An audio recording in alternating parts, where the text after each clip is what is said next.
One of the biggest complaints among my patients, my family, my friends is back pain. There are so many resources out there that can help alleviate back pain, but most of the time this only helps temporarily and the back pain can come back. What most people don't know is that strengthening the core, all the muscles that surround the spine that better help support it, can actually help your back pain long term. It can prevent it from coming back and it can prevent it from getting worse. Regardless of your diagnosis, whether you have a bulging disc, a herniated disc, or a muscle strain, this can help you. But this doesn't mean we need to be able to do 200 sit-ups as fast as we can. In fact, even some of the strongest people I know lack the ability to perform a pelvic tilt, which is the basic fundamental movement to core strengthening, which is what I'm going to go over today. What I'm going to do is I'm going to demonstrate the pelvic tilt. You can follow along with me as I demonstrate how to do it. I'm then going to go over different progressions, which you can follow along with. So how this is going to work, I'm going to demo, which you can follow along with me, and then we're going to go through a mini workout. So we're going to do the movement for 30 seconds, then we're going to rest for 15 seconds.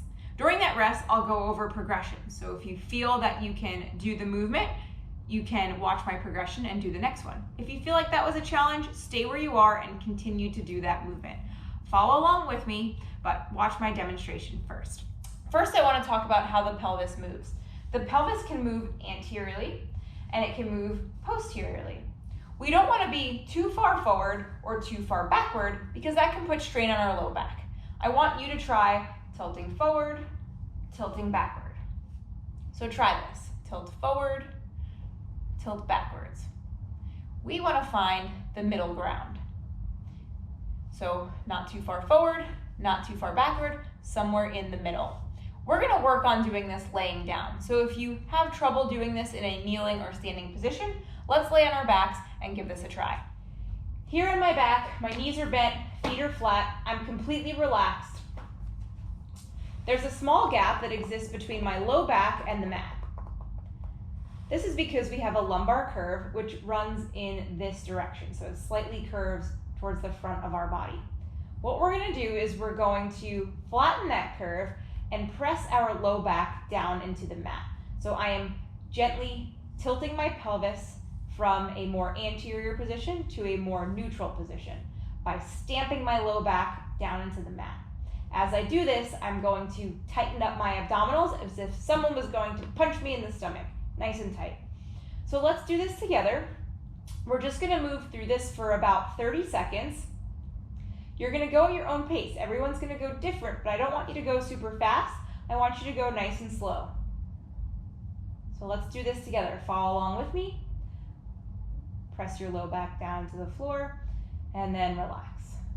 Press down and relax. My hips aren't lifting up. I'm not using my feet to drive this movement. I'm not tensing up in my upper body. I'm just moving at the pelvis, pressing my low back down, and as I do that, tightening up these muscles here.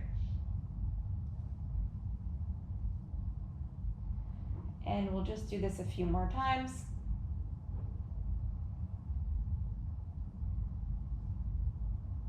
Great. Now that you got this concept, we're going to build upon this. So this is going to be our first mini circuit. What we're going to do is a pelvic tilt. So pelvic tilt, low back is stamped down into the ground, and I'm just going to lift one leg, bring it down, lift the other, bring it down. As I do this the entire time, my low back is not arching. So if I do this and you find that there's a gap between your low back and the floor, you're losing engagement here. So stamp that low back down to the floor, move those legs nice and slow, okay? We are gonna do this for 30 seconds and then rest for 15 for 4 rounds. 2, 1. And go. Tilt the pelvis, low back is flat on the floor. I'm slowly marching my legs. My hips also are not rocking side to side, so I have my hands here on the front of my hips. They are keeping my hips in check. They're not moving side to side. Also, my low back is not arching off the ground as I do this. Good. Trying to breathe, so don't tense up here. Don't hold your breath. Try to breathe. 3, 2, 1.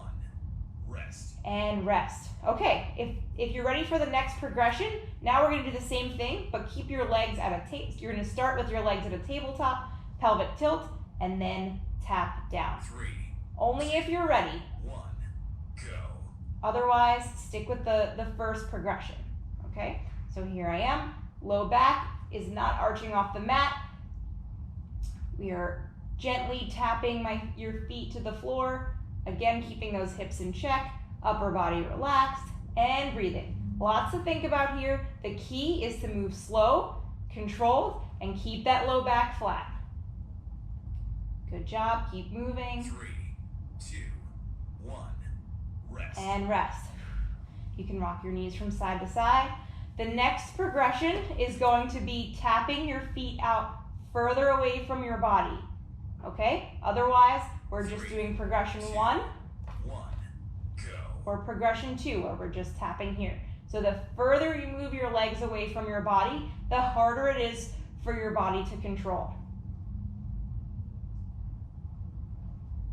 So as I reach my legs further, I feel my back arching just a little bit. It's peeling off the floor. We don't want that. So I'm going to bring my feet in a little bit closer when I tap it down. Not a big deal.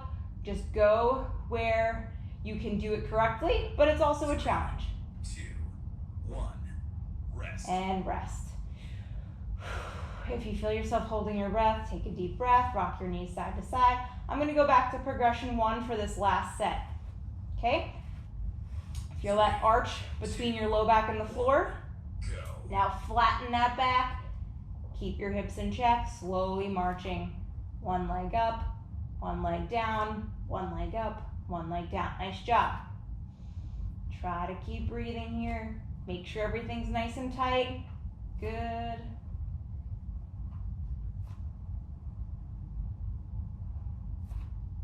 Nice job. 3, 2, 1, done. And rest. Rock your knees side to side. Catch your breath. We're moving on. Now we're going to add our arms into this movement. So when we walk, we swing our legs and our arms. So we're going to replicate that here. Essentially, we want our spine to be able to stabilize when we're up and about, when we're walking, when we're running. So we're going to replicate that with this next exercise. Same setup. Again, first let me demonstrate, and then as we move through this circuit, I'm going to show you progressions. So this is a dead bug circuit. First, we're going to start just as we started before, okay? So knees bent, feet flat, except now we're going to extend our arms up straight ahead, and what we're going to do is we're going to extend one leg, one arm, come back to the middle, and switch, okay? So let's get started with this. The key to this is to keep your low back flat as you extend, okay? Some people say this exercise is like patting your head and rubbing your belly, 3, 2, but let's try. go. Low back flat, extend one leg, opposite arm, come back to the middle. And other side, leg extends, arm extends, come back. That whole time, my low back is pressing down into the mat. Nice job. My hips are staying level, nice and controlled. I should feel very strong in the center of my body. 3, 2, 1, rest. All right, rest. We're either staying there or we're gonna move on to starting in this position. Legs suspended, arms ahead. We're gonna move one limb at a time, okay? So making it a little bit harder, one limb at a time. 1, go. First, stamp that low back down into the floor. Make sure it doesn't move. I'm moving arm, arm. Tap my leg, tap my leg. All right, good. This is progression 2. Stay with me or stay at that last version. Arm, arm, leg, leg. I'm keeping that low back pinned down the whole time. Arm, arm, leg, leg. Good. 3, 2, 1, rest. All right, take a break. The next progression, same thing. We're going to start suspended, tap the foot. Now opposite arm comes along for the ride, okay? We have one more progression after this, but let's start here. Again, moving on, 1, and go. Moving on only if you feel that this is a challenge, but you can still do it correctly. Now, slow and controlled is the name of the game here. We're not trying to speed through it. We're We're trying to keep that back flat, abdominals engaged as our limbs move. Good. Still breathing. Still feeling nice and strong in that core. 3, 2, 1. Rest. Rest. Our final progression, the full expression of the dead bug, we're gonna fully extend that leg, come back to the middle. Fully extend the leg, opposite arm, come back to the middle. Okay? 3. If you're moving on with me, great. If you're staying at a previous progression, that's fine. The longer we make our body, the harder it is to control, okay? So if you feel your low back popping up off of the floor, you know that you probably went too far. Take it a step back, that's fine. You work on it, you get better, and then you move on. That's why we're here. We're looking to get a stronger core, so there's always room for improvement. Good, still moving slow. 3, 2, 1. Done. Nice job. Take a deep breath, rock your knees from side to side. Good job. I hope you learned something and were able to feel the proper engagement of your abs from this video. We just did 4 rounds of 30 seconds of work with 15-second rest in between. So we did 2.5 minutes of work for both the pelvic tilt with the march and the dead bug. That's a lot of work for your core. Thanks for tuning in.